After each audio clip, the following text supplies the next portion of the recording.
दोस्तों, इससे पहले हम आगे बढ़ें और राहु दूसरे घर के रिजल्ट्स को देखें, हमें यह जानना होगा कि दूसरा घर किन किन चीजों को रिप्रेजेंट करता है। हमारा जमा किया गया पैसा, धन स्थान, तिजोरी, ये दूसरा घर है। रिश्तों में ससुराल दूसरा घर है। इसके अलावा हमें जो भी जद्दी जायदाद यानी जो इनहेरिटेड प्रॉपर्टी मिलती है, ये दूसरा घर है। और इन सब चीजों के अलावा शरीर के अंगों में माथा, गला और एनल सिस्टम यानी मल त्यागने का स्थान, ये दूसरे घर के अंडर आता है। और राहु की एनर्जी क्या है? राहु हैं फ्लक्चुएशंस, यानी राहु जब दूसरे घर में आ जाएंगे तो इन सभी चीजों के बारे में फ्लक्चुएशंस जरूर देंगे। किस तरह से देंगे, उसके लिए हमें बर्थ चार्ट में कुछ और ताकतों को भी देखना पड़ेगा। देखिए, दूसरा घर जो है ये गुरु और शुक्र की एनर्जी को रखता है। तो बर्थ चार्ट में जब भी गुरु और शुक्र खराब होंगे तो राहु जो है दूसरे घर के एलिमेंट्स के प्रति बुरे रिजल्ट डेफिनेटली देगा। इसके अलावा राहु खुद भी जो है ये शनि की एक्सटेंशन है, शनि का एजेंट माना जाता है। तो राहु यहाँ पे अच्छे रिजल्ट दे, इसके लिए बर्थ चार्ट में शनि का भी अच्छा होना बहुत ज्यादा जरूरी होता है।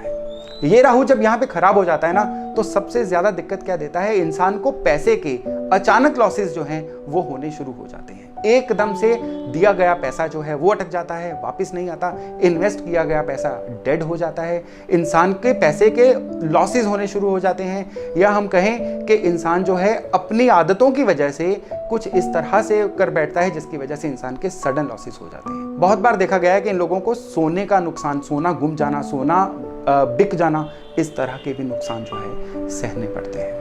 इसके अलावा कई बार देखा गया है कि ये राहु खराब होने से शादी के बाद ससुराल की जो पोजीशन है वो डाउन जानी शुरू हो जाती है। ये राहु के खराब होने की एक बड़ी निशानियों में से एक है। यहाँ पे राहु खराब हो तो इंसान के जो हाथों के नाखून हैं वो भी खराब होने शुरू हो जाते हैं, और ये एक सिम्टम होता है कि अब ये राहु जो है नेगेटिव रिजल्ट दे रहे हैं। क्योंकि दूसरे घर के राहु के बारे में ये भी कहा गया है कि ये इंसान राजा जैसा दिखता है।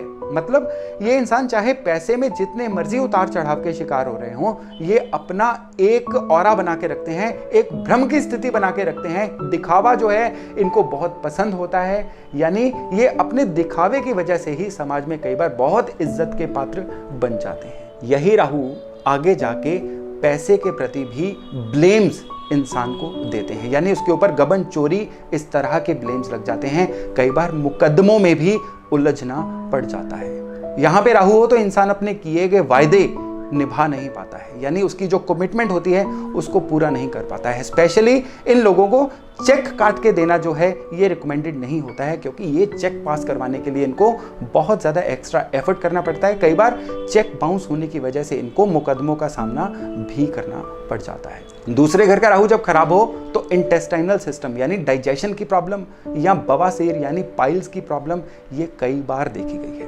क्योंकि इस घर में जुपिटर की एनर्जी है। और राहु क्या है? सफोकेट करने वाला धुआं, और जुपिटर क्या है? Fresh oxygen. यानी अब सफोकेट करने वाला धुआं और फ्रेश ऑक्सीजन ये जब आपस में इंटरेक्ट करते हैं ना, तो यहाँ पे नुकसान जो है बृहस्पति को ही उठाना पड़ता है। बृहस्पति है धन की कृपा, बृहस्पति है खुशहाली। तो दूसरे घर में राहु जो है खुशहाली को तो ग्रहण लगाते हैं। बृहस्पति घर के सीनियर मेंबर्स भी हैं, तो कई बार देखा गया है कि अलग अलग कारणों से उनको सांस की, छाती की, फेफड़ों की दिक्कत भी आ जाती है जब भी किसी के सेकंड हाउस में राहु होते हैं। सेकंड हाउस के राहु इसके अलावा और जीवन में क्या क्या उत्पात मचा सकते हैं। सेकंड हाउस के राहु जीवन साथी से भी अनबन करवा देते हैं, क्योंकि ये शुक्र का एरिया है और शुक्र और राहु का आपस में कोई बहुत ज्यादा अच्छे संबंध नहीं रहते हैं। और यहाँ पे इंसान क्या करता है, क्योंकि दूसरा घर वाणी का भी घर है और राहु जो है ये फ्लक्चुएशंस है, मुंह से शब्द ही ऐसे गलत निकल जाते हैं या वाणी पे कंट्रोल खराब हो जाता है, इंसान गाली गलौज करना शुरू कर देता है, जिसकी वजह से गृहस्थी में दिक्कतें आ जाती हैं। अगर आपको राहु की ये जो दिक्कतें मैं बता रहा हूं इनमें से कोई भी दिक्कत का सामना करना पड़ रहा है, तो अब मैं डिस्कस करता हूं कि इस राहु को सही करने के लिए हम उपाय कौन कौन से कर सकते हैं। दूसरे घर के राहु के बारे में कहा गया है कि ये राहु सोने को मिट्टी और मिट्टी को सोना कर देता है। जिंदगी जो है झूले सी बन जाती है। इसका क्या मतलब है? देखिए, बृहस्पति और शुक्र का घर है दूसरा। बृहस्पति है सोना, शुक्र है मिट्टी, यानी मिट्टी और सोना दोनों इसी घर से संबंधित है। और राहु है फ्लक्चुएशंस, यानी राहु कभी मिट्टी को सोना और कभी सोने को मिट्टी, यानी झूले की तरह, पेंडुलम की तरह जो है लाइफ में इन्हीं चीजों का एक्सचेंज इंसान का चलता रहता है। यानी उतार चढ़ाव जो है ना लाइफ में, खास करके पैसे के मामले में, ये इंसान को बहुत ज़्यादा देखने को मिलते हैं। तो चलिए इन चीज़ों के बाद हम बात करते हैं उपायों की, कि अगर इनमें से कोई भी दिक्कत आ रही है तो इस घर के राहु के हम उपाय कर कौन कौन से सकते हैं। यहाँ पे दूसरे घर के राहु को हाथी के पैर की मिट्टी बोला गया है। वो क्यों बोला गया है? देखिए, हाथी है राहु और मिट्टी है शुक्र। जैसा मैंने आपको बताया कि दूसरा घर जो है ये शुक्र की एनर्जी वाला घर है, और जब यहाँ पे राहु यानी हाथी हो तो हाथी के पैर की मिट्टी ये दूसरे घर का एक एलिमेंट बन जाता है। कहा गया है कि हाथी के पैर की मिट्टी को कुएं में फेंका जाए तो ये राहु अच्छे रिजल्ट देना शुरू कर देता है। अब कुएं में ही क्यों? क्योंकि जो छठा घर है बर्थ चार्ट का, ये कुआं यानी पाताल माना गया है।